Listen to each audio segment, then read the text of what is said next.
মেহরাবের মধ্যে থেকে একটা ধূসর বরণ থলিয়া বের করতেছেন। থলিয়া মানে ব্যাগ, জোরে কান, থলিয়া মানে কি? ওই ব্যাগের ভিতর থেকে আল্লাহ নবী একটা জিনিস টেনে টেনে বের করতেছেন।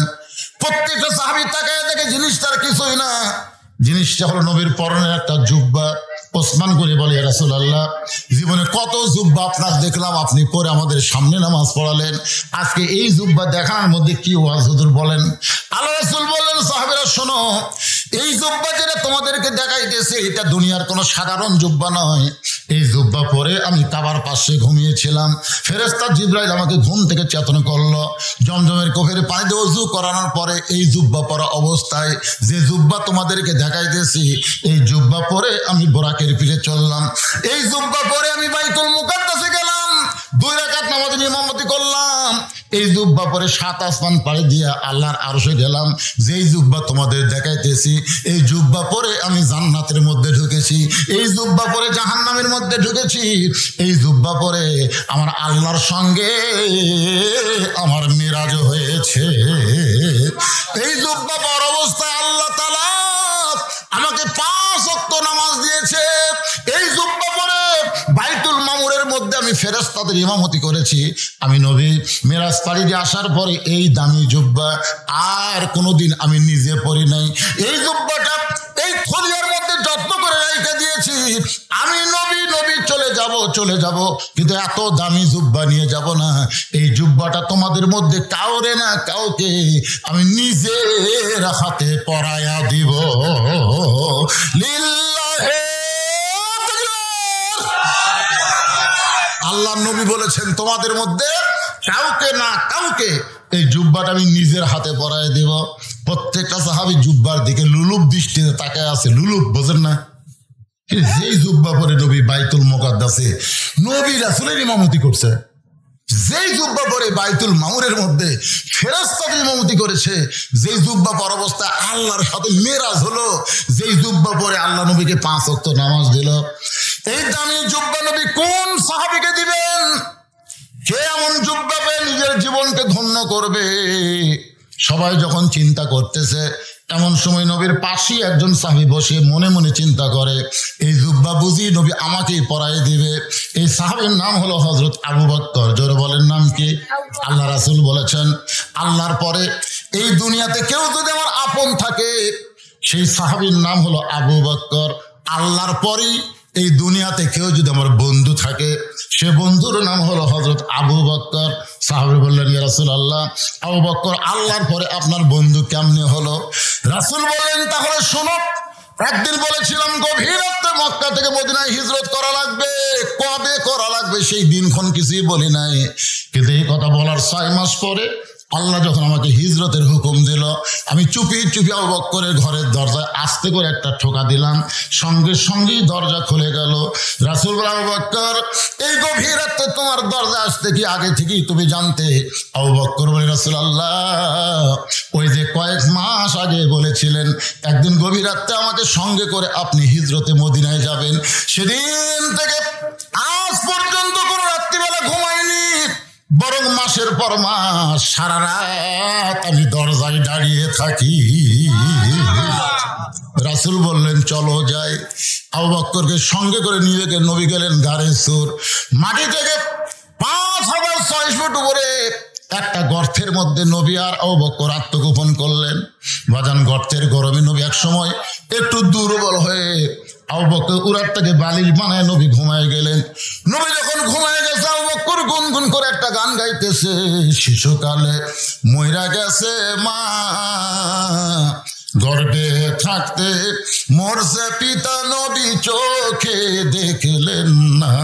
আবু বকরকে আল্লাহ এই মানুষটা জীবনে কাউরে কষ্ট দিল না, এই মানুষটা কোনোদিন কাউরে কষ্ট দেয়নি, চড়া কোনো কথা বলে নাই, আর সেই মানুষটাকে আজকে মক্কার মানুষরা দেখতে পারতেছে না। এই গভীর রাত্রে গর্তের মধ্যে দুর্বল হয়ে আবু বকর উরাতকে বালিশ বানায় ঘুমায় গেছে। হঠাৎ আবু বকর দেখতে পায় নবীর কপাল ঘেমে মুক্তার দানার মতন ঘাম বের হয়ে গেছে। মুক্তার দানার মতন ঘাম দিকে আবু বকরের বড় লোভ হয়েছে, ওই ঘামটা যদি হাতের মধ্যে নিয়ে আমার চেহারার মধ্যে মালিশ করতে পারি, অন্তত নবীর ঘাম চেহারায় থাকার কারণে আল্লাহ তাআলা আবু বকরকে মাফ করে দিবে। এই মনে করে ডান হাতে ঘামটা নিয়ে যখন চেহারার মধ্যে মালিশ করতেছে, যেই মাত্র নিজের চেহারার মধ্যে মালিশ করে সঙ্গে সঙ্গে চার সূর্য গ্রহ তারা তারি নূরের ইশারা, চার সূর্য গ্রহ তারা তারি নূরের ইশারা, নইলে যে অন্ধকারে ডুবিত এই ধরনী। সবাই বলেন নবী মোর পরশমণি, নবী মোর সোনার খনি, নবী নাম ভাবে যেজন সেই তো দোজাহানের ধরি। গোটা গর্ত আলোকিত হয়ে গেছে। এই যে ঘাম খালি চেহারায় মালিশ করছে, সঙ্গে সঙ্গে গোটা গাড়ির সুর আলোকিত হয়ে গেছে।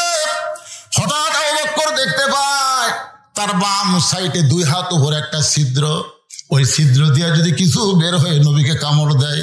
ডান পায়ে উরাতের উপর নবী ঘুম পাড়তেছে, আর বাম পা খানা ছিদ্রের মুখে লাগাই দিছে। লিয়াবলুয়াকুম আইয়ুকুম আহসানু আমালা, আল্লাহ তাআলা বলতেছে আমি আজকে সুন্দর আমলের পরীক্ষা করব। আমার আবু বকর নবীকে বেশি ভালোবাসে না নিজের জীবনকে বেশি ভালোবাসে, আজকে পরীক্ষা হবে। আল্লাহ কয় বিষাক্ত সাপ আর পাহাড় এলাকায় ঘুরিস না, যা যা ছিদ্রের মুখে পাটা দিছে ওই পায়ের তালুতে কামড় মার। আল্লাহর হুকুমে একটা বিষাক্ত সাপ বিষ ভরা নিয়ে মুখে আবু বকরের পায়ের তালুতে যেই মাত্র কামড় বসায় দেয়, সঙ্গে সঙ্গে বিষটা চলে আসছে কলিজায়। আবু বকর বলে সাপরে তুই মনে করছিস তুই কামড় মারলে আমি পা টান দেব? সাপরে শুনে নে, দরকার হলে মরে যাব, কিন্তু আমার নবীর ঘুম আমি ভাঙতে দিব না। সাপরে তুই যতই কামড় মার আমি পা টান দিব না। সাপটা বলে আল্লাহ কামড় মারার হুকুম দিলেন, বিষ্ণে কামড় মারলাম তাও তো পা টান দেয় না। আল্লাহ বলে আবার কামড় মার, আবার কামড় মার। কিতাবের মধ্যে 5 বার সাপটা কামড় মারল, গোটা দেহ থর থর করে কাঁপতেছে, কিন্তু ছিদ্র থেকে আবু বকর পা টান দেয় না। এক সময় অসতর্ক মুহূর্তে আবু বকরের চোখের পানি নবীর গাল মোবারকে পড়েছে।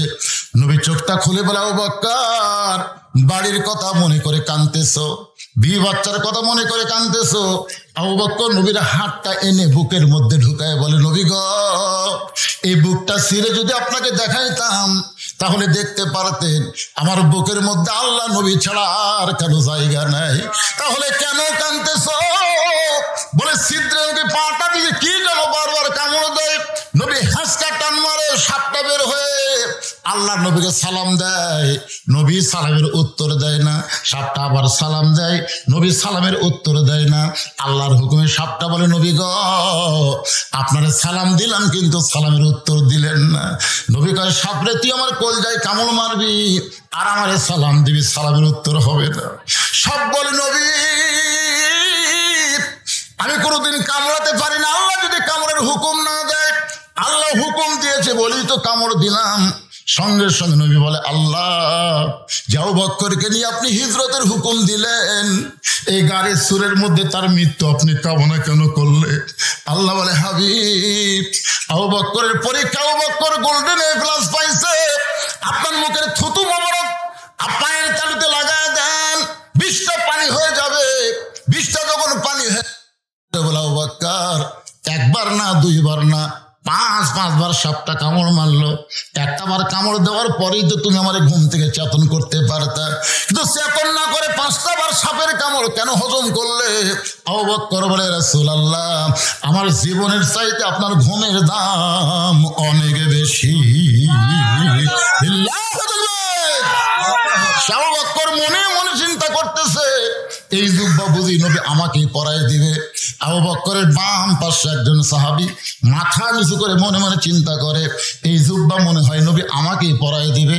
ওই সাহাবীর নাম হলো হযরত ওমর। জোরে কার নাম কি? হযরত ওমর। আল্লাহ রাসূল বলেছেন ভাইজানেরা যারা পিছনে দাঁড়িয়ে আছেন, আসলে দেখতে আমারই কষ্ট লাগতেছে, এই ওয়াজ শেষ করতে তো 2-2.5 ঘন্টা লাগবে। আপনারা কি এভাবে দাঁড়িয়ে থাকবেন? জায়গা আছে তো ভাই, বসেন ভাই, 1টা ঘন্টা বসেন। মেরাজের রাতে 1টা ঘন্টা বসলে আল্লাহ 7 বছরের সওয়াব দিয়ে দিবে। সুবহানাল্লাহ বলেন। ভাইজান ওরা একটু বসবার চা, আপনি একটু সামনে আসেন তো দেখি, চাপে আসেন তো দেখি, আসেন ভাই। দাঁড়ানো ভাই কিন্তু বসতে দেওয়ার জন্য জিকির করেন আর সামনে দিকে চেপে আসেন আর জিকির করেন লা ইলাহা ইল্লাল্লাহ। বাবাজি তোমরা বসো বাবা, সবাই বসো, বসার চান্স নাও, আজকে বসো, আগামীকাল সবে বেরাত গ্যারান্টি নাই। এই মেরাজে রাত আমরা পাবো তার কোনো গ্যারান্টি আছে?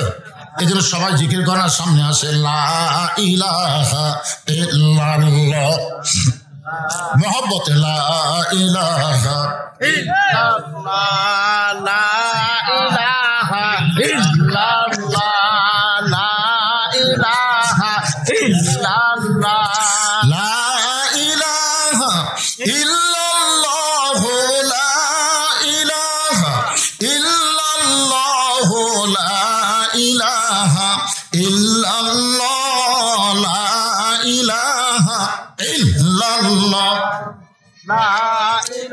এই পবিত্র কোরআনে তাকাই দেখেন, এই পবিত্র কোরআনে 23টা আয়াত। কয় আয়াত? 23টা আয়াত হযরত উমর ফারুকের সাথে আল্লাহর মত মিলে গেছে। এই জন্য 23টা আয়াত উমরের সামনে আল্লাহ কোরআনে নাজিল করছে। সুবহানাল্লাহ বলেন। আল্লাহ রাসূল বলেছেন, আমার পরে কেউ যদি নবী হতো, লাউ কানা উমর, আল্লাহ উমরকে নবী বানায় দিত। আপনারা বলেন তো, আমাদের নবীর পরে আর কোন নবী আছে? কোরআন শরীফ বলে দিয়েছে, মা কানা মুহাম্মাদুন আবা আহাদিন মির রিজালিকুম ওয়ালাকিন রাসূলুল্লাহি ওয়া খাতামান নাবিয়্যিন। তার মানে বোঝা গেল আমাদের নবীর পরে কোন নবী নাই। সবাই বলা লাগবে, আমাদের নবীর পরে কোন নবী? আরো জোরে। তাহলে যারা গোলাম আহমদ কাদিয়ানীকে নবী বলে স্বীকার করে এরা মুসলমান? কোরআনের একটা আয়াত না মানার কারণে গোলাম মোহাম্মদ কাদিয়ানির দলেরা হলো কাফের। আমি যেই বলবো কাদিয়ানি, আপনারা সবাই বলবেন কাফের। এখানে কিন্তু মিডিয়া আছে না নাই? আপনারা মনে করতেছেন খালি আমাদের এলাকার মধ্যেও আজ থাকবে, তা না, গোটা বিশ্ব আপনাদের এই ভবানীপুরের ওয়াজ চলে যাবে। এই জন্য সবাই গলা খাকারে দেন, নবী খুশি হবে। আপনাদের ওয়াজের সালাম মদিনার রওজা মোবারকে ফেরেশতারা পৌঁছায় দিবে। সুবহানাল্লাহ বলেন। আপনার পরে যারাই নবী দাবি করবে তারা কাফের। ভবানীপুরের জনতা বলেছে, আপনার উম্মতেরা বলেছে। এই জন্য আমি যে বলবো কাদিয়ানি, সবাই বলবেন কাফের। কাদিয়ানি নবীর পরে, নবীর পরে নবী নাই, নবীর পরে যারাই দাবি করবে তারা হলো কাফের। কিন্তু রাসূল বলেছেন, আমার পরে কেউ যদি নবী হতো, যদি হতো, তাহলে আল্লাহ ওমরকে নবী বানায় দিত। আল্লাহ নবী বলেছেন, নবী হওয়ার সব যোগ্যতা আল্লাহ ওমরকে দান করেছে। নবী হওয়ার সব যোগ্যতা আল্লাহ হযরত উমরকে দান করেছে। জোরে কান সুবহানাল্লাহ। আল্লাহ নবী যখন মদিনার প্রেসিডেন্ট ছিলেন, শোনেন, নবী যখন মদিনার প্রেসিডেন্ট ছিলেন তখন নবীর 4টা মন্ত্রী ছিলেন। কি গল্প করে বেড়ায় সাইডে যান। নবীর 4টা মন্ত্রী ছিল। কয়টা মন্ত্রী? ধর্মমন্ত্রী যিনি ছিলেন তার নাম হলো আবু বকর, আর আইন মন্ত্রী হলেন হযরত উমর, আইন মন্ত্রী। আর অর্থমন্ত্রী ওসমান গনি, আর শিক্ষামন্ত্রী হলেন হযরত আলী। কয়টা মন্ত্রী নাম করলেন? তাহলে উমর ফারুক কি মন্ত্রী? আইন। আইন বারে জোরে কোন কি মন্ত্রী? আইন মন্ত্রী। চিন্তা করছেন তার মধ্যে এমন কি আইন ছিল ভাইজান, যার কারণেই রাসূল তাকে আইন মন্ত্রী দপ্তর দিলেন। রাসূল বলেছেন, হাসরের ময়দানে আল্লাহ আমার ওমরকে নবীদের কাতারে দাঁড় করায় দিবে। কেন দিবে? কারণ রাসূল যে বলেছেন। আচ্ছা, রাসূল যে কথা বলেন, এটা কি রাসূল বলেন আল্লাহ বলেন? তাহলে আল্লাহ বলাইছেন। এই জন্যই দুনিয়াতে নবুয়তের দপ্তর বন্ধ হওয়ার কারণে উমর নবী হওয়ার পারলো না। কিন্তু হাসরের ময়দানে আল্লাহ তাআলা নবীর কথার দাম দিতে গিয়ে উমরকে নবীদের কাতারে দাঁড় করায় দিবে। যেই কাতারের প্রথম নবী থাকবে দাউদ আলাইহিস সালাম, ওই কাতারে 2 নম্বরে থাকবে হযরত উমর, আর 3 নম্বরে থাকবে সুলাইমান। এর আগেও আপনাদের আমি ওয়াজ শুনাইছি, সমস্ত নবীরাই হলো বুদ্ধিমান, আর চালাক নবী হলো 2 জন। সমস্ত নবীরা কি বুদ্ধিমান, আর চালাক নবী কয়জন? 2 জন। মনে নাই 2 চালাককে?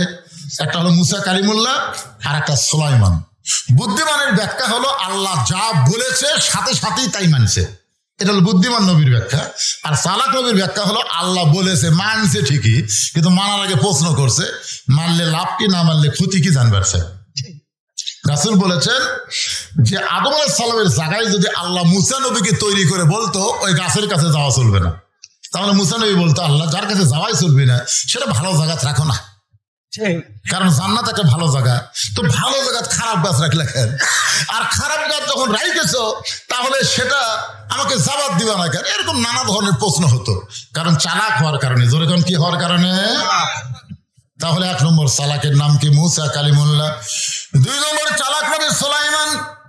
মনে মনে চিন্তা করবেন, আমার বাবা দাউদের পরেই তো আমার থাকার কথা, কিন্তু মাঝখানে নবীটা ঢুকলো কে? এই মনে করে ওমর ফারুকের পিঠে হাত দিবে। রাসূল বলেছেন, ওমরের পিঠে যখন হাত দিবে, ওমর ফারুক সঙ্গে সঙ্গে বলবে, এই মিয়া, তোমার মধ্যে কি আল্লাহর কোরআন নাই?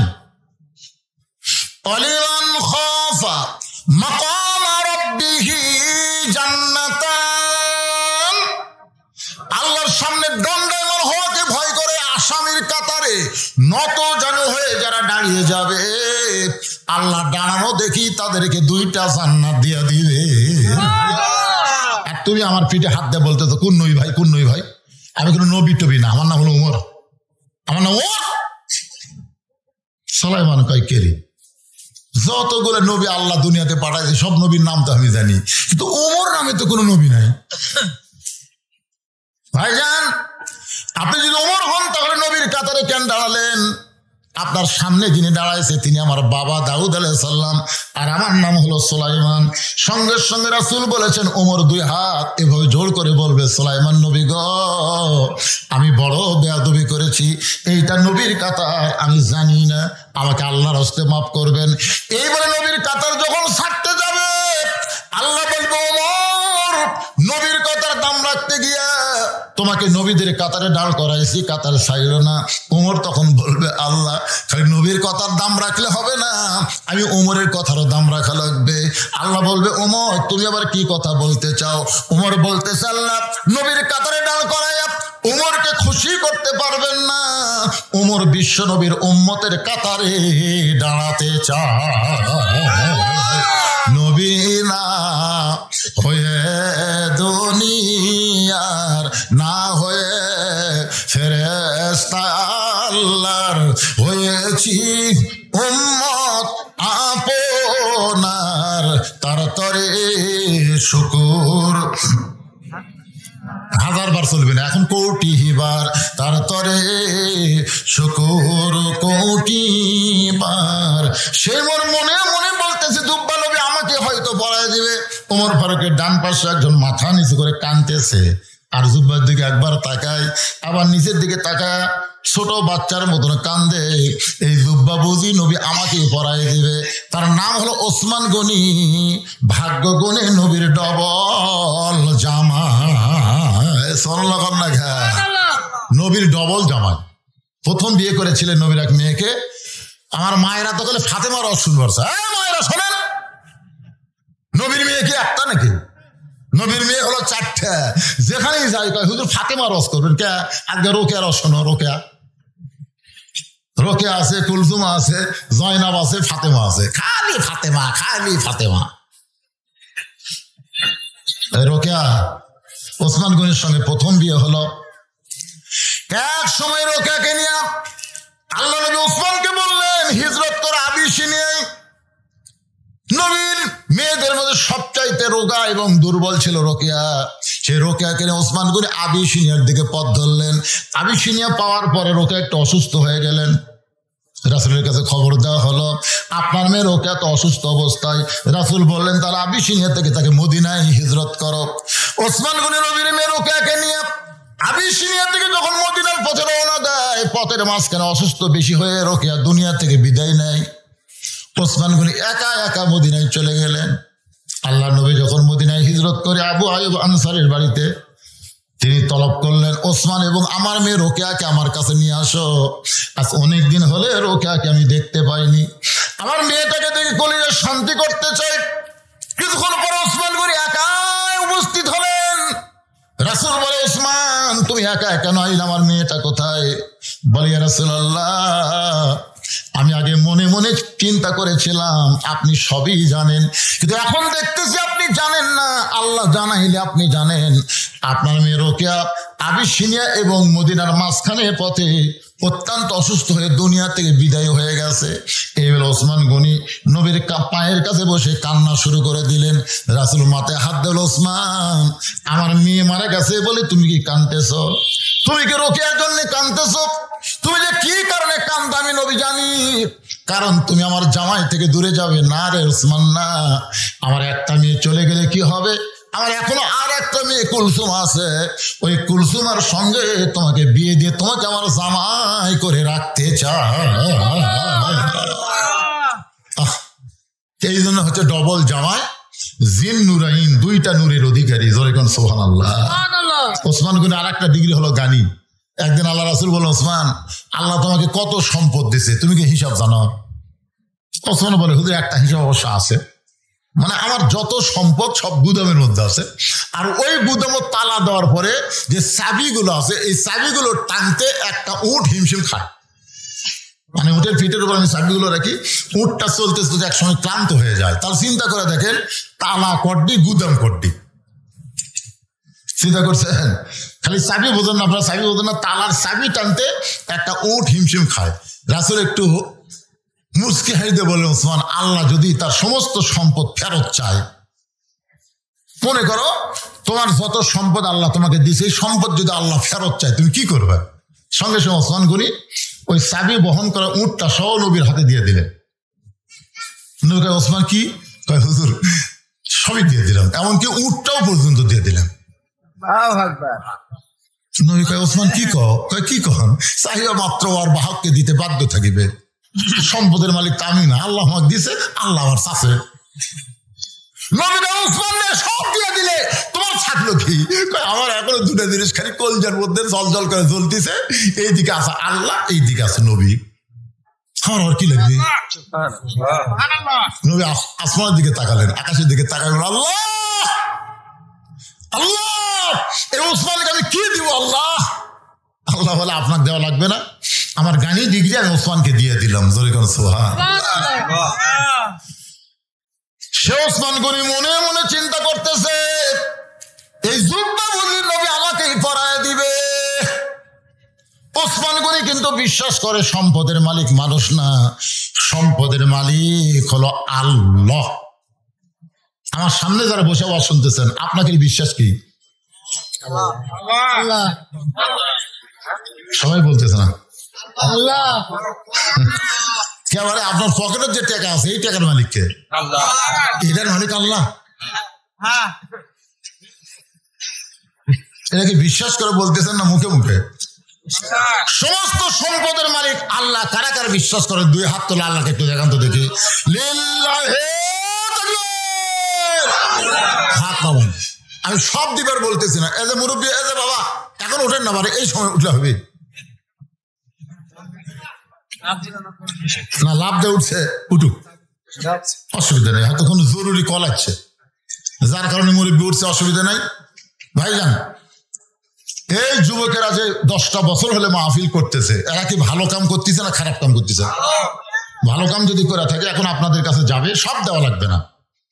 ওয়াজের মিডল পয়েন্টে আমি 5টা মিনিট এই যুবকদের মাহফিলের জন্য আপনাদের কাছে ব্যাগ পাঠালাম। আল্লাহ দেওয়ার সম্পদ থেকে আপনি দিবেন, নিজের সম্পদ না, আল্লাহর সম্পদ থেকে। আল্লাহ আমানত স্বরূপ আপনাকে দিচ্ছে পরীক্ষার জন্য। ওসমান কিন্তু পরীক্ষা গোল্ডেন এ প্লাস আছে, আপনারা পরীক্ষায় গোল্ডেন এ প্লাস পাওয়ার জন্য যার পকেটে যা আছে সেখান থেকে কিছু রেখে কিছু আপনারা দিবেন, আল্লাহর রাস্তায় দিবেন। এই ব্যাগ যাও, ভিতরে যাও, যাও ছিল, একজনও লড়াচড়া করবেন না, একজনও না, সবাই দিবেন, যিনি চাও পারেন আল্লাহর রাস্তায় দান করবেন। আজকের মাহফিলের সম্মানিত সভাপতি সাহেব 1 মিনিটের জন্য মাহফিল ছাড়েনি, 1 মিনিটের জন্য মাহফিল ছাড়েনি। আমি আমার সভাপতি ভাইকে বলবো, যে ছেলেদেরকে উৎসাহ দেওয়ার জন্য আপনাকে একটা মোটা অঙ্কের দেওয়া লাগবে, ঠিক হবে? কারণ এরা তো গান বাজনা করতেছে না, এরা কোরআনের মাহফিল করতেছে। আল্লাহ তাকে সম্পদ দেয় পরীক্ষার জন্য, আল্লাহ আমার ভালো কাজে ব্যয় করারও ইমান দেয়। জলে কারো কথা ঠিক কিনা? আমার সভাপতি ভাইকে আমি বললাম, মানে এখন মতো মুখটাও দেখালো না পারে। মাশাআল্লাহ ভাই, জান এখনকার করোনা আছে নাকি? ধুলাবালি যখন শোনেন, এটা কিন্তু মাস্ক কিন্তু খালি করোনার জন্য না, মাস্ক হলো ধুলাবালি যত কিছু আছে, দুর্গন্ধ আপনার নাকে মুখে যেন না ঢোকে, এই জন্য এটা নাকে মুখে দিবেন। কিন্তু বেশি দিন দেওয়া যাবে না, 1 থেকে 2-3 দিন দেওয়া যাবে, তার বেশি কিন্তু এটা দেওয়া যাবে, নতুন আর একটা কিনা লাগবে। মাস্ক সবাই ব্যবহার করবেন। রাস্তায় যত ধুলা ওড়ে, যার হাঁপানি আছে, এজমা আছে, তার জন্য খুবই কষ্ট। হ্যাঁ ভাইজান, তো বিশেষ অতিথি নাকি? আপনি জাননি? প্রধান অতিথির সাথে কে গেল না? আমি গেছিলাম, চলে গেল তো। আচ্ছা, আমি আসি তো। ভাই কিছু কম জন্য, হ্যাঁ আপনি বললে আমি কত চাবো আপনার কাছে? চাওয়া লাগবে না। লাগবে না? আল্লাহ চাওয়া লাগবে না।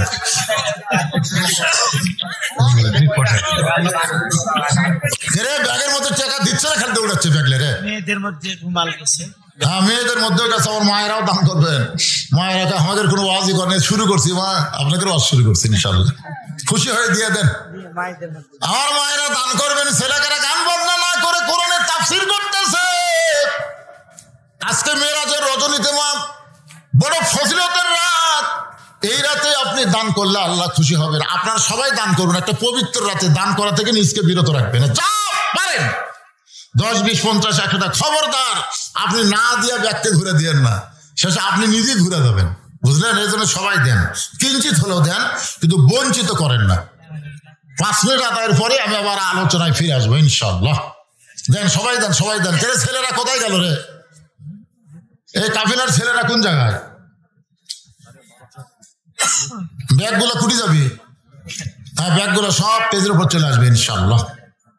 2 জন অতিথি পাচ্ছি, প্রধান অতিথি পাইনি। প্রধান অতিথি দিয়ে গেছে ভাই, চলে গেছে না দিয়া। আলহাজ নাজুল হক সানির কোনো প্রতিনিধি নাই। ছেলেরা বড় আশা করে প্রধান অতিথি করছে, না দিয়ে চলে গেছে। তার হবে দিবে হয়তো, টানে গেলে হবে না ভাই রে, দেওয়া লাগবে রে। তাছাড়া আর আবার পাল্টা গেলে খুব বিপদ। আমাদের যুবকেরা, বৈষম্যকারী যুবকেরা কিন্তু এখন আবার মারামারি লাগতেছে। জোরে কোন কথা ঠিক কিনা? এরকে মাথা বেশি দিন ভালো থাকে না, ক্লিয়ার থাকে না। যুবক মানুষ না। এই দেখেন কয়েকদিন আগে জীবন দিল, 2000 ছাত্র জনতা জীবন দিয়ে ফ্যাসিস্ট মুক্ত বাংলাদেশ করলো। এখন আবার এরাই কামড়া কামড়ি করে আসছে। জোরে কোন কথা? 10টা বছর হলে যারা তাফসীর মাহফিল করতেছে, আমরা চাই না তার আবার ঘুরে গান বাজনার দিকে যাক। আমরা কি চাই? আমরা কি চাই? গান বাজনা করলে টাকার অভাব নাই, কিন্তু কোরআনের মাহফিল করতে গেলে অনেকে এখানে সাহায্য করতে, দান করতে সংকোচ করে। সংকোচ কি ভাই রে? আপনি এখানে যারা দিবেন, এটা আপনার জান্নাতের জন্য আল্লাহ কবুল করবে। এখানে এমন কোন আল্লাহর বান্দা নাই যে হুজুর এই যুবকদের গান বাজনা থেকে বাদ দিয়ে আল্লাহর কোরআনের পক্ষে থাকার কারণে আমি 500 টাকা দান করলাম। এরকম একটা যুবক নাই, একটা মানুষও নাই যে 500 টাকা আমি আল্লাহর রাস্তায় দান করলাম। দেখেন তো কেউ আছেন নাকি? খালি ব্যাগের মতো 10 টাকা 20 টাকা দিয়েছেন, গুনবার গেলেই সব টাকা দেবেন। আল্লাহর একজন বান্দা ওঠেন যে হুজুর আমি 500 টাকা দিলাম আমি 500 টাকা। ছেলেরা গান বাজনা বাদ দিয়ে কোরআনের মাহফিল করতেছে, খুশি হয়ে দিলাম হুজুর আল্লাহর রাস্তায় 500 টাকা দিলাম। এরকম 500 টাকা দেওয়ার একটা লোক এখানে নাই। হ্যাঁ, আপনি ব্যাগের মধ্যে 500 দিচ্ছেন। ছোট ভাই এই তো মাশাআল্লাহ। একজন তরুণ, একজন মুরব্বী ব্যাগের মধ্যে দিচ্ছে। আমি তেজে চাইলাম, কিন্তু মুরব্বী আগেই ব্যাগের মধ্যে কাম সারা দিয়েছে। অনেকে গোপনে দান করা পছন্দ করে। আল্লাহ একজন যুবক, এই যুবকদেরকে কোরআনের পথে রাখার জন্য 500 টাকা দান করলো। আল্লাহ দানকে কবুল করেন। আর একজন নাই নাই টাকা যদি থাকে আজকে রাতটা খেয়াল করবেন, নবীকে আল্লাহ আরো নিয়ে গেছে, আপনাকে আল্লাহ জান্নাতে নিয়ে যাবেন। কি কোন পারবেন না? পারবেন না? পারবেন না? আমার সেই নবীর উম্মত। টাকা থেকে কি করবেন? কালকে হয়তো ডাক্তারের দেওয়া লাগবে। ভালো মানুষ খুঁজছে, সকালে উঠতে পারতেছে না। আমাকে হুজুর ভালো মানুষ উঠলাম, কিন্তু সকালে উঠতে দিকে 1 পা আর উঠতেছে না। 1 পা আলগা হয়, 1 পা লড়ে না, প্যারালাইসিস হয়ে গেল। ভালো মানুষ, হাজার হাজার টাকা ডাক্তারকে দেওয়া লাগতেছে। এই জন্য আর সাদাকাতু তারুদ্দুল বালা, দান সাদকা করলে আল্লাহ বালা মুসিবত দূর করে দেয়। একটু জিকির করেন লা ইলাহা ইল্লাল্লাহ, লা ইলাহা ইল্লাল্লাহ, জোরে লা ইলাহা, লা ইলাহা ইল্লাল্লাহ মুহাম্মাদুর রাসূলুল্লাহ সাল্লাল্লাহু। এই আদাই শেষ। মালিক হাজী আবার ওইদিকে যাই কেন? আদাই শেষ। বসো। 1000 টাকা দিছে। আলহাজ আব্দুল মালিক, নামগুলো ভালো করে বলে। মালিক হাজী কি রে? কাকে যদি কেউ ডাকে এ মালিক, এ মালিক, কবিরে গোনা হবে। মালিক কার নাম? কথা কয় না। মালিক কার নাম? আল্লাহর নাম। এ মালিক, মালিক কইলে যাবে কি করছে? 2 জনের গুনাহ হলো। এই জন্য ভালো লাগবে আব্দুল মালিক। ভাইজান সেবতী নাম থুলে সব আছে, কিন্তু ডাকার মধ্যে একটু কম বেশি করলে পাপ হয়ে যাবে। আলহাজ আব্দুল মালিক যুবকদেরকে উৎসাহ দেওয়ার জন্য 1000 টাকা দান করেছে। আল্লাহ তার দানকে কবুল করেন। আল্লাহ বেশি বেশি দান করার তৌফিক দেন। দাতার মধ্যে তার নামটা লিখে নেন। ওসমান গনির সঙ্গে আল্লাহ তাকে জান্নাত দেন। জোরে কান আমিন।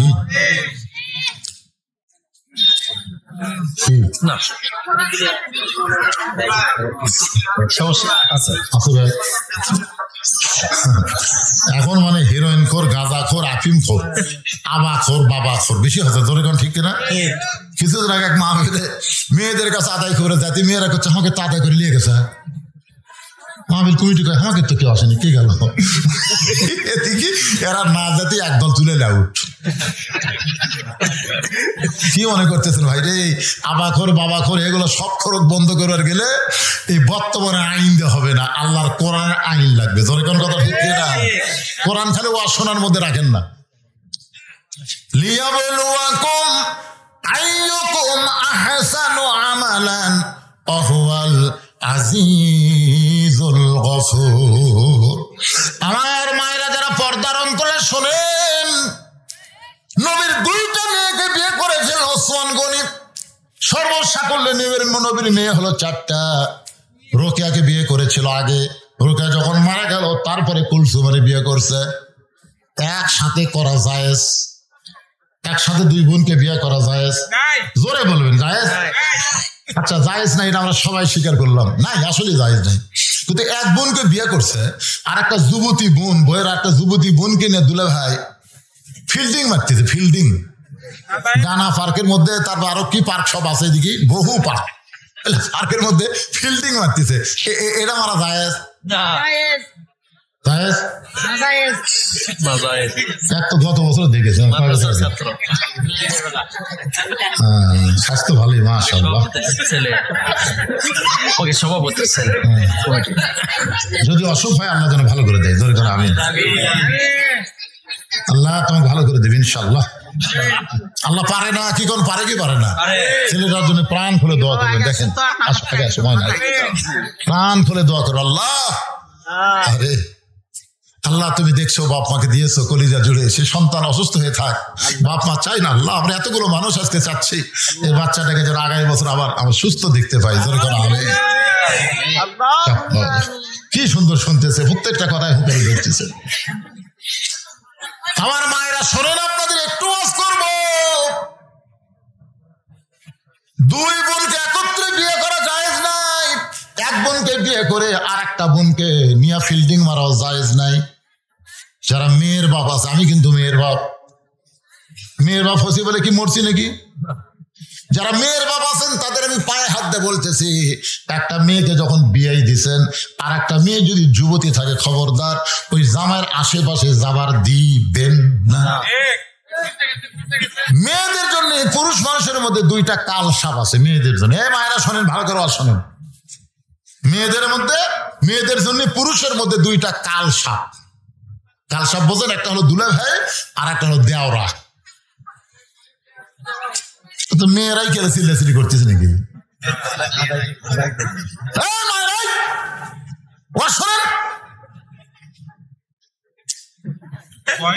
একটা হলো দুলা ভাই, একটা হলো দেওরা। এই 2টা পুরুষ মেয়েদের ক্ষতি সবচাইতে সমাজে বেশি করে। ধরে কোন ঠিক কিনা? কারণ শালীর গায়ে দুলা ভাই যদি হাত দেয়, শালী ভয় কিছু বলে না, কারণ বোন তার ঘরে আছে। বললে যদি আমার বোনের উপর কষ্ট দেয়, বাপও যদি জানে, দুনিয়ার মানুষের কাছে প্রকাশ করতে শরম পায়, একটা মেয়ে বিয়ে করছে আর একটা মেয়ে খাম করছে, কেমনি বলবে? দেওরা দেখবেন ভাবির উপরে এরকম করে, মাইদের বলবো না। এই 2টা দলকে কাল সাপের মতন ভয় করবেন, এদেরকে আশেপাশে যাইতে দিবেন না। কারণ দুনিয়া বেশি দূরের জন্য নয়, আমাদের সবাইকে যাওয়া লাগবে, ঠিক কিনা? আলীকে বুকের মধ্যে নিয়ে গভীর রাত্রে ছোট বাচ্চার মতন ফাতেমা কাঁদতেছে, ছোট বাচ্চার মতন কান্দে। আলী বলে, ফাতেমা এমন কান্না তোমাকে কোনোদিন আমি দেখলাম না, আজকে আমাকে বুকের মধ্যে নিয়ে তুমি এত কেন কাঁদতেছ? ফাতেমা বলে, স্বামী গো, আমি দুনিয়া থেকে বিদায় নেওয়ার পরে আপনাকে ওসিয়ত করতেছি, আপনি আর একটা বিয়ে করবেন, আপনি আর একটা বিয়ে করবেন। আমি দুনিয়া থেকে বিদায় নেওয়ার পর আপনি দেরি করবেন না, আর একটা বিয়ে করবেন। আমি জীবিত অবস্থায় আপনি বিয়ে করলে আপনার শ্বশুর, আমার বাবা, আল্লাহর নবী কষ্ট পাবে। এই জন্য হয়তো আপনি করবেন না, কিন্তু আমি মরে গেলে আপনি তাড়াতাড়ি আর একটা বিয়ে করে নেবেন। আলী বলে, ফাতেমা তুমি আমাকে বিয়ের কথা বলার জন্য কেমন করে কাঁদতেছ? ফাতেমা বলে, স্বামী গ, আমি সব সময় আল্লাহর কাছে বলেছি, আল্লাহ ফাতেমার দোয়াটা কবুল করো। আল্লাহ তাআলা আমার দোয়া কবুল করেছে, আমার দোয়া কবুল করেছে। আলী বলে, ফাতেমা দোয়া কবুল করলে কেউ কান্দে নাকি? এমন করে কেন কাঁদতেছো? ফাতেমা বলে, স্বামী গো, দোয়াটা হলো আল্লাহ যেন পর্দার মধ্যে আমার মৃত্যু দেয়। আলী বলতে, পাগলি নাকি? সারা জীবন তুমি পর্দা মেনে চললে, যে মেয়েটা সারা জীবন পর্দার মধ্যে ছিল সে তো পর্দার মধ্যেই মৃত্যুবরণ করবে। ও ফাতেমা, দোয়া কবুল করাতে আনন্দ করো, খুশি হও। ফাতেমা বলে, স্বামী গ, আপনি একটু ধৈর্য ধরে নিবেন, শুনবেন, আজকে গভীর রাত্রে ফাতেমার মৃত্যু হবে। যে মাত্র কইছে আজকে গভীর রাত্রে ফাতেমার মৃত্যু হবে, গাছের গোড়া কাটলে গাছটা যেমন পড়ে যায়, আলী তেমনি পড়ে গেলেন ঘরের মাঝায়। মা ফাতেমা মুসকি মুসকি হাসে, স্বামীর মাথাটা উড়াত্র করে নিয়ে কপালে একটা চুমা দিয়ে বলে, স্বামী গ, এমন করে আপনি কাঁদবেন না, এমন করে আপনি কাঁদবেন না। আমি জানি আল্লাহ আপনাকে 2টা ডিগ্রি দান করেছে। একটা ডিগ্রির নাম হলো আনা মাদিনাতুল ইলমি ওয়া আলিউ বাবুহা, আর একটা ডিগ্রি হলো আসাদুল্লাহিল গালিব। জোরে কর না সুবহানাল্লাহ। ফাতেমা স্বামীর কপালে চুমা দিয়ে বলতেছেন, আল্লাহ আপনাকে 2টা ডিগ্রি দিয়েছে। কয়টা? একটা ডিগ্রি হলো আনা মাদিনাতুল ইলমি ওয়া আলিউ বাবুহা। রাসূল বলেছেন, আমি হলাম এর শহর, আলী হচ্ছে তার দরওয়াজা। আর আল্লাহ বলেছেন, আলী হচ্ছে আল্লাহর সিংহ। আপনি হলেন একজন শক্তিশালী সুপুরুষ, একজন জ্ঞানী মানুষ। বউ মারা যাবে রাত্রিবেলা, শুনে কেন পড়ে গেলেন?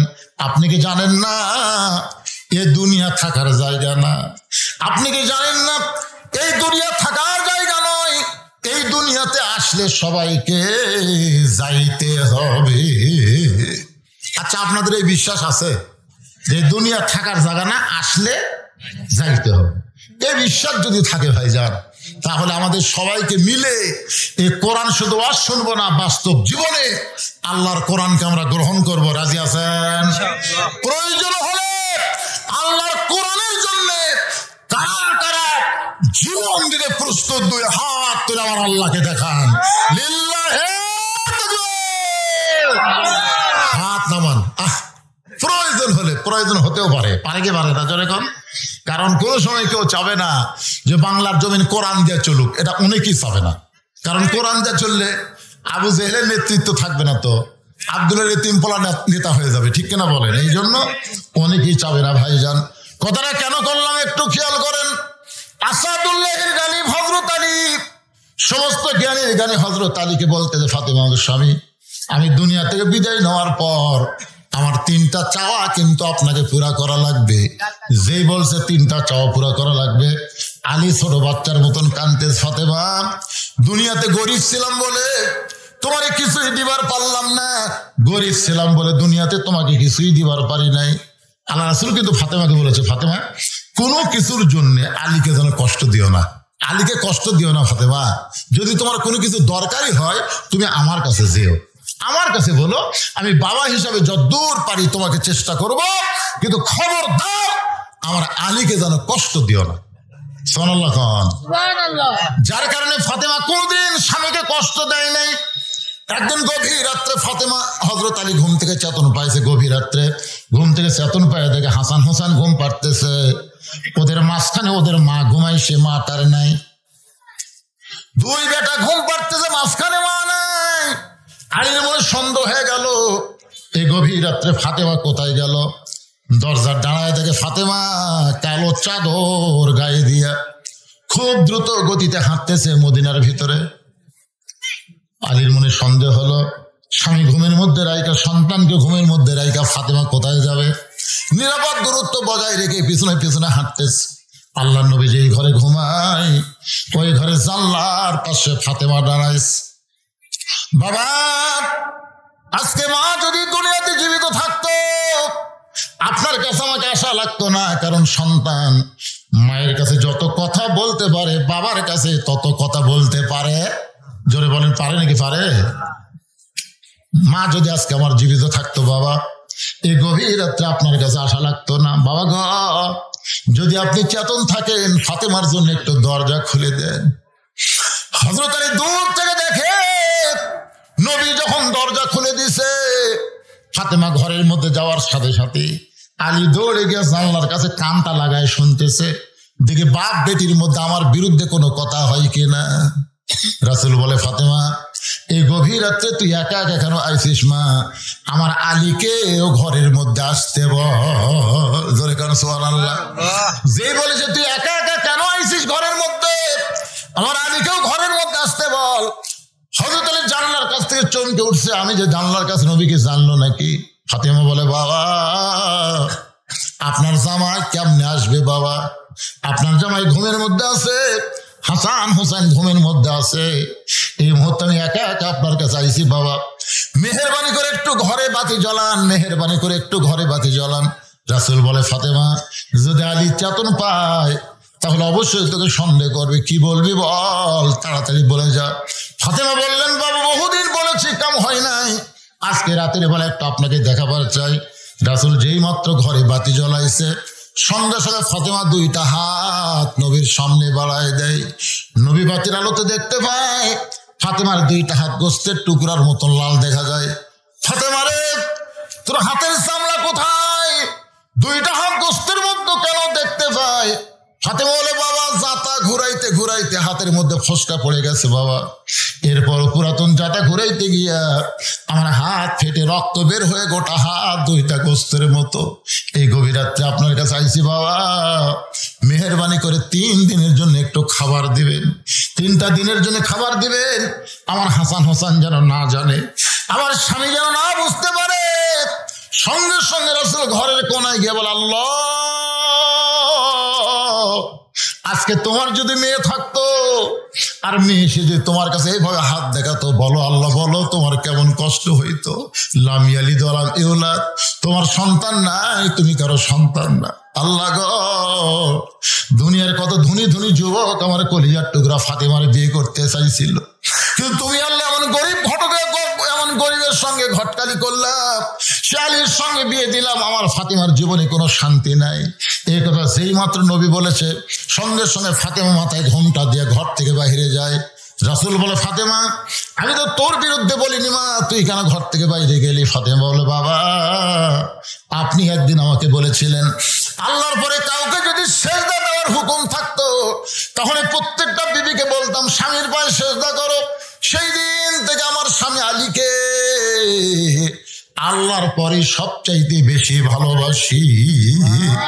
দরকার হলে এই গোস্তওয়ালা হাত দিয়ে, এই রক্তমাখা হাত দিয়ে জাতা ঘুরাইব, কিন্তু জীবন গেল আর বাবার কাছে কোনোদিন সাহায্য চাইতে আসবো না।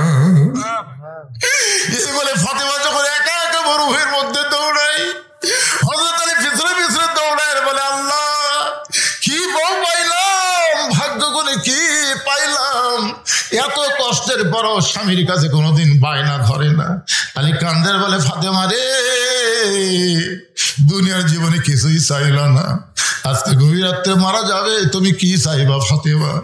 ফাতেমা বলে, স্বামী আমার 1 নম্বর চাওয়া হলো রাতের অন্ধকারে আমাকে দাফন করবে, আমার 2 নম্বর চাওয়া হলো আমার কোনো জানাজার ব্যবস্থা করবেন না, আমার 3 নম্বর চাওয়া হলো আমার লাশটা কিন্তু খাটনিতে তুলবেন না।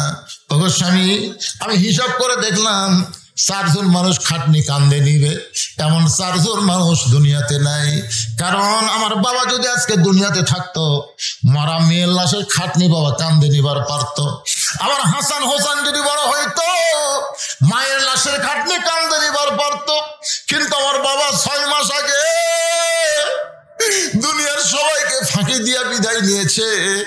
আমার হাসান হোসেন এত ছোট, স্বামী আপনি আমার লাশটা কান্দে করে নিয়ে ওই জান্নাতুল বাকির পূর্ব কোনায় সবুজ রঙের একটা বাতি জ্বলবে, ওই বাতি বরাবর আমাকে দাফন করবেন। আমার কবর খুঁড়তে যদি আপনার কষ্ট হয়, আপনার একান্ত বন্ধুকে বলে দিবেন সে যেন গোপনে কবর খনন করে দেয়।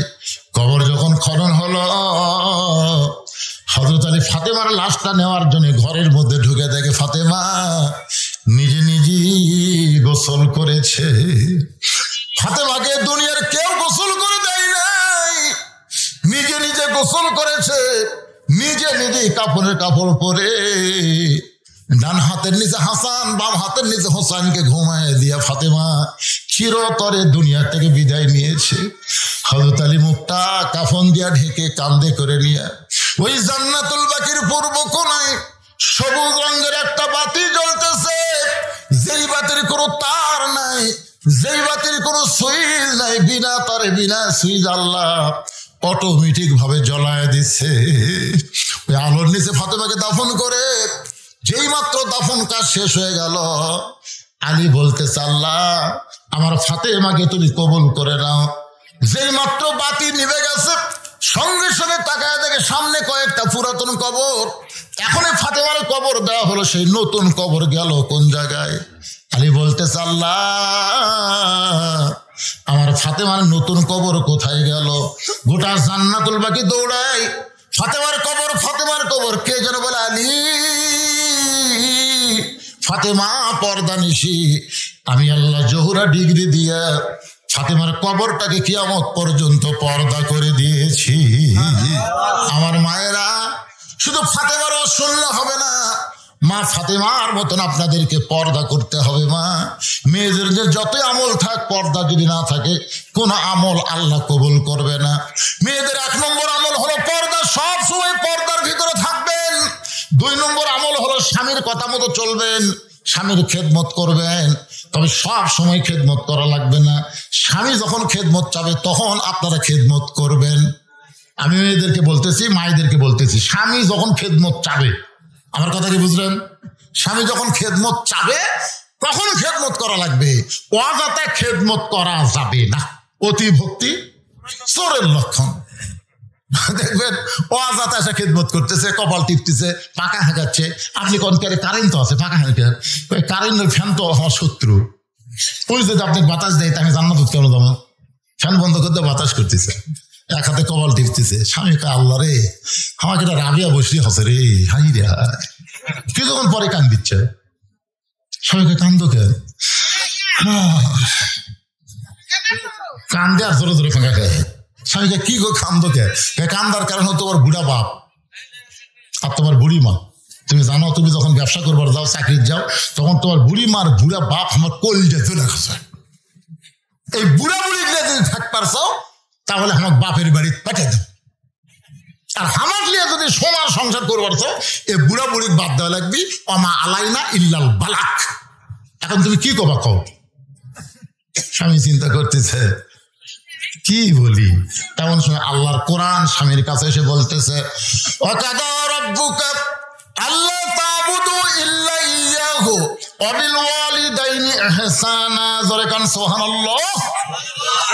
স্বামী লাফ দিয়ে উঠছে, স্বামী লাফ দিয়ে উঠছে। বউ কে উঠছো কেন? তোর কি কি গুছে দেওয়া লাগবে, কোন কোন ব্যাগত করে মাল সামান নিয়ে যাবি?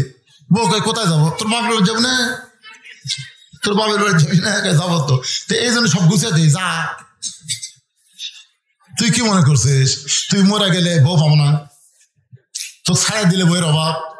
তুই ক, তুই যাকে বিরুদ্ধে আমার সাথে ওয়াজ করলি, আমার আলাইনা ইল্লাল বালাক, এই বাপ মা যদি মরে বাপ মা পাবো?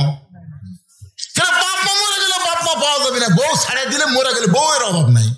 তো খাওয়া খাওয়ার বাপ মায়ের জন্য তোকে যেন আটকে থামো, যা তুই বাপের বাড়ি যা। কিছুদিন পরে একটা গাড়ি ফেরত দেবো, গাড়ির নাম হলো তালাকের গাড়ি। ধরে কারণ কিসের গাড়ি? 3 তালাকের গাড়ি। দরকারে বউ ছাড়বো, কিন্তু বাপ মার কলি যাই একটা কষ্টও দিবার পারবো। বউ দৌড়েছে স্বামীর পা ধরে বলতেছে, আমি আপনাকে পরীক্ষা করলাম, আপনি আসলেই জান্নাতি গো, আপনি আসলেই মরদ মানুষ। মাঝে মাঝে বউ কিন্তু এরকম অভিনয় টভিনয় করে খেদমত করতে পারে। ধরে কোন কথা ঠিক কিনা? মেয়েদের বলবো 2 নম্বর হলো স্বামীর কথা মতো চলা, স্বামীকে খেদমত করা। 1 নম্বর নামাজ, 2 নম্বর রমজান মাসের রোজা, 3 নম্বর সতীত্বের হেফাজত পর্দা করা, 4 নম্বর স্বামীর কথা মতো চলা, স্বামীকে খেদমত করা। এই 4টা আমল যদি করতে পারেন, 8টা জান্নাতের দরজা আল্লাহ খুলে দিবে। আর মায়েরা ধৈর্য নিয়ে বসেন। ওসমান গনি চোখের পানি নিয়ে কানতেছে আর বলতেছে, জুব্বা বুঝি রাসূল আমাকেই পরায় দিবে। ওসমান গনির পাশে একজন সাহাবী বসে আছেন। একজন সাহাবী নাম হলো তার হযরত আলী। ধরে বলেন নাম কি? হযরত আলী মুস্কি মুস্কি হাসতেছেন, আবু বকর কিন্তু কাঁদতেছেন, উমর কিন্তু কাঁদতেছে, ওসমান গনি কাঁদতেছে, কিন্তু হযরত আলী মুস্কি মুস্কি হাসতেছে।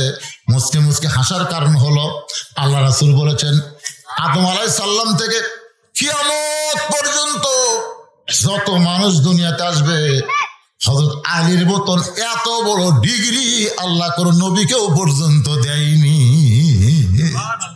সে ডিগ্রির নাম কি জানেন? জানেন? আলীর একটা ডিগ্রি আছে, কাররাম আল্লাহ ওয়াজহাহু। আলীর চেহারাকে আল্লাহ তাআলা সবার উপরে সম্মানই করে দিয়েছে। জোরে কান সুবহানাল্লাহ। রাসূল বললেন সাহাবীরা তোমরা শুনলে আশ্চর্য হবে, তোমাদের মাঝখানে এমন একজন মহামানব বসে আছে যিনি আমার চাইতো দুই দিক দিয়ে সৌভাগ্যবান। সাহাবীরা বলে না হুজুর, মহামানব তো আপনি একটাই, আপনি ছাড়াবার কি? রাসূল তোমরা স্বীকার না করলে আমি স্বীকার করি, দুই দিক দিয়ে সে আমার চাইতে সৌভাগ্যবান।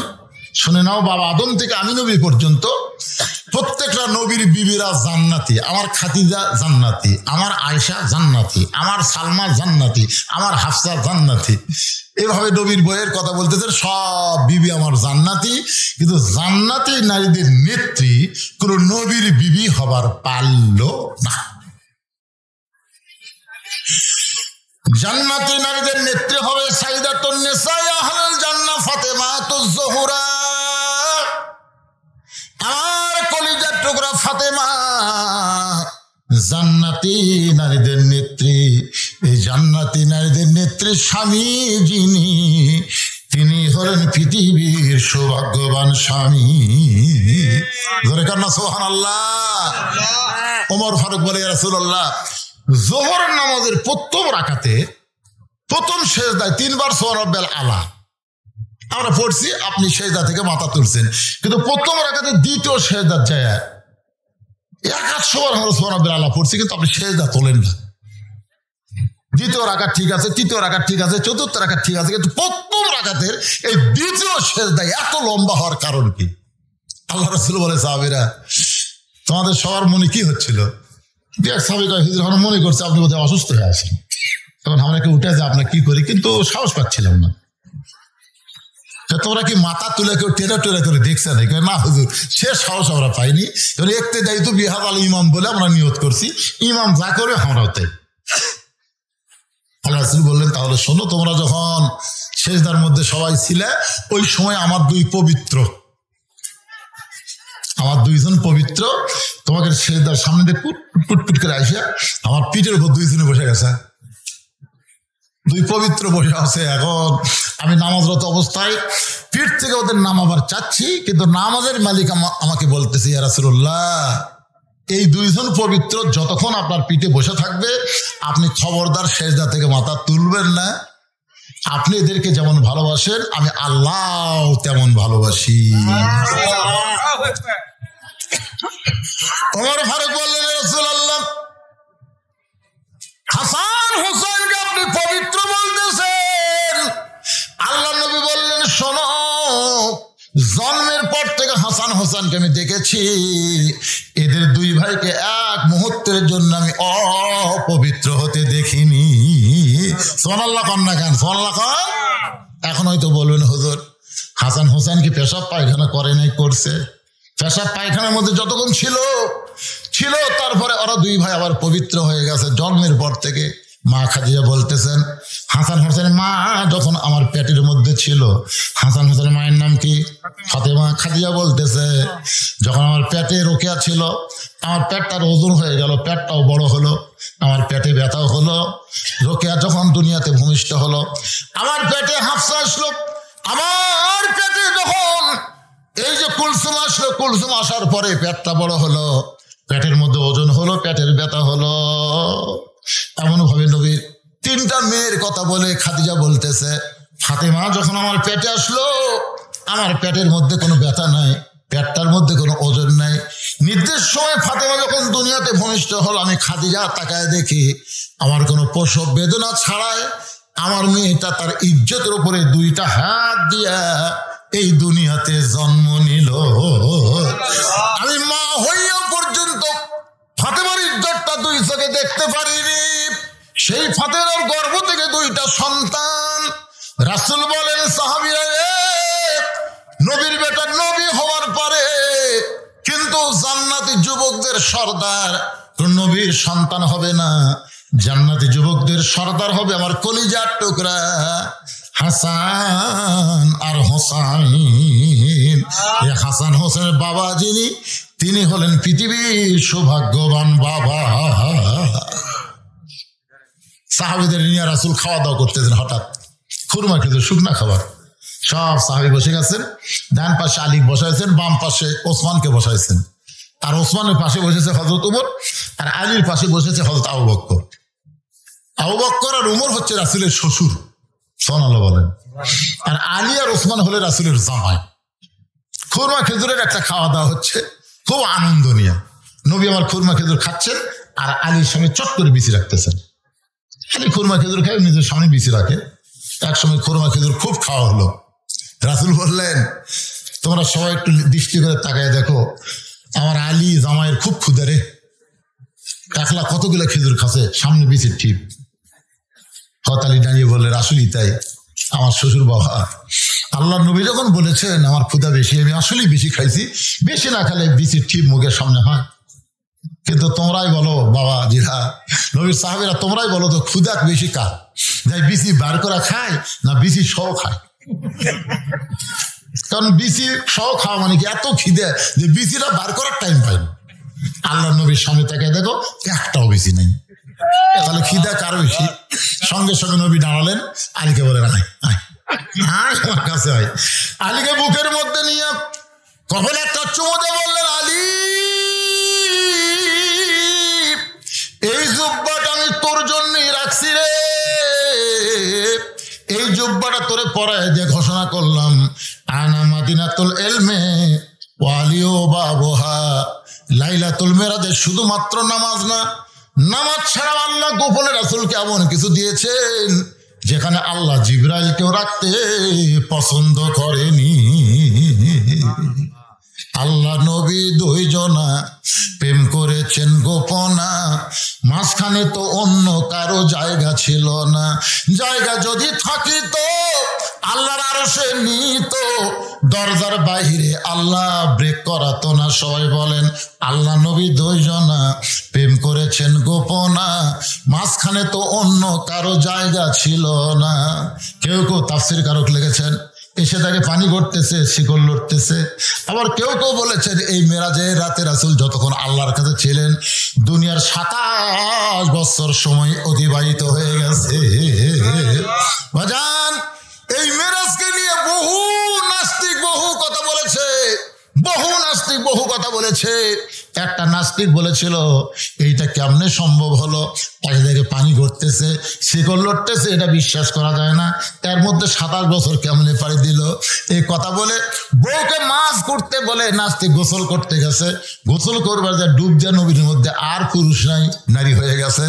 ওকে এক নাবিক নিয়ে যা বিয়ে করছে, বিয়ে করে বাচ্চা কাচ্চা হয়েছে, বাচ্চা কাচ্চা বড় হয়ে গেলে আবার নদীতে গোসল করবার আইছে, গোসল করে আবার কোথা দিয়ে লাভ দুটো দেখে সে আর নারী নাই, সে পুরুষ হয়ে গেছে। সে আবার কাপড় চুপড়ে বাড়িতে এসে দেখে বউ তখন মাছ করতেছে। বউকে কই খেরে কি এইদিকে বিয়ে হলো, সোল বললো গাঁজা করে গল্প মারা। আল্লাহ পারে ইচ্ছা করলে সবকিছু, তোর কথা ঠিক না? আল্লাহ সবকিছু দুনিয়াতে দিলেন, যাকাত দিলেন দুনিয়াতে, রোজা দিলেন দুনিয়াতে, হজ দিলেন দুনিয়াতে, নামাজটা আল্লাহ নবীকে দুনিয়াতে না দিয়ে কেন আল্লাহর আরশে নিয়ে গেলেন? অবশ্যই এর মধ্যে কিছু আছে, যেরকম আছে না নাই? নামাজ দিয়ে রাসূল বলেন, আল্লাহ আপনার সঙ্গে আমার মিরাজ হলো, কিন্তু আমার উম্মতের মিরাজের খবর কি? আল্লাহ বলে নবীকে আপনি বলে দিবেন, আসসালাতু মিরাজুল মুমিনিন, প্রত্যেকটা নামাজ আপনার উম্মতের জন্য আল্লাহর সঙ্গে মেরাজ হয়ে যাবে।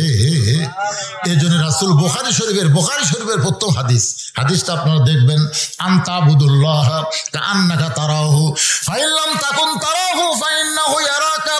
কোন আল্লাহর বান্দা যখন সিজদা দিবে, আল্লাহ বলেছেন ওয়াসজুদ ওয়াক্তারিফ, সিজদা দেওয়া মাত্রই তুমি আল্লাহর এত নিকটে পৌঁছে যাবে, 1 জগ পানির মধ্যে 1 মুষ্টি চিনি দিয়ে 2টা ঘন্টন মারলে ওই পানির মধ্যে চিনি যেমন বিলীন হয়ে যায়, প্রত্যেকটা নামাজি বান্দা আল্লাহর মহব্বতে নিজের অস্তিত্ব তেমন বিলীন করে দেয়।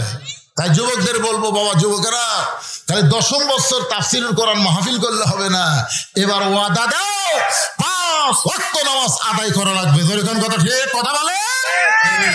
যদি নামাজ না পড়ে, এত মারাত্মক কথা কারোর ব্যাপারে নাই। রোজা না করলে কাফের হবি, হজ না করলে কাফের হবি, যাকাত না দিলে কাফের হবি, একটা হাদিসে নেই। কিন্তু নামাজ সম্পর্কে বলা হয়েছে লা সালাতা লা ঈমানা, যার নামাজ নাই তার ঈমানই নেই। বাইনাল আবদি ওয়াল কুফরি তারকুস সালাত, বান্দার কাফের মধ্যে পৃথক করার জিনিস তার নামই হলো নামাজ। যারা নামাজ পড়বে আল্লাহর বান্দা, যারা নামাজ পড়বে না তার ডাইরেক্ট কাফের। কি করবেন? আমার কথা কথা কয় না, আমার কথা না রাসূলের কথা। মান তারাকা সালাতু মুতাম্মিদান, মান তারাকা সালাতু মুতাম্মিদান ফাকাত কাফারা। এক ওয়াক্ত নামাজ যদি বাদ দেন তাহলে আল্লাহর সাথে কুফরি হলো।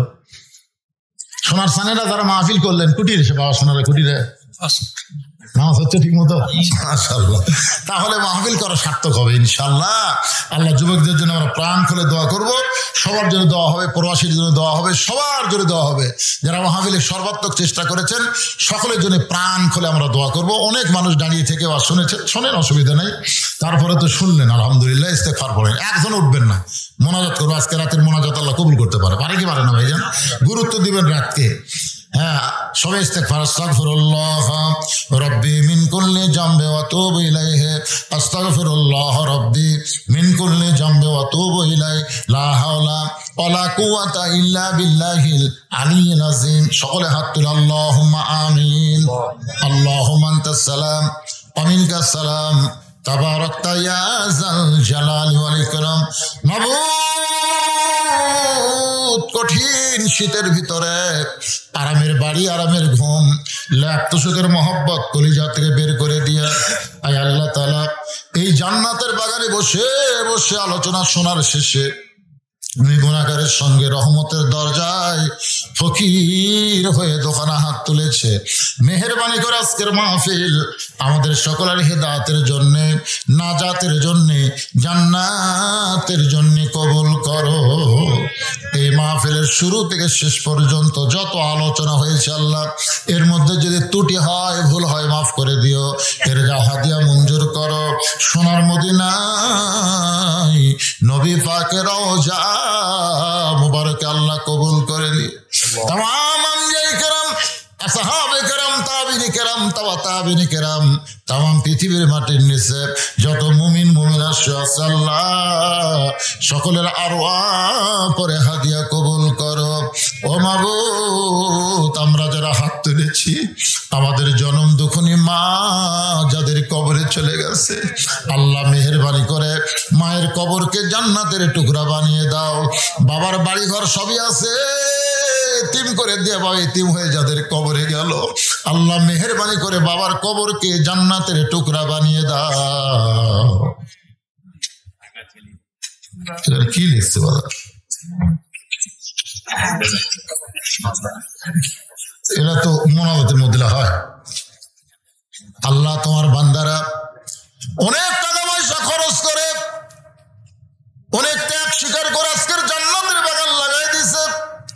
এই যুব কাফেলাকে আল্লাহ তুমি কোরআনের জন্য কবুল করো, ইসলামের জন্য কবুল করো, নামাজের জন্য কবুল করে নাও।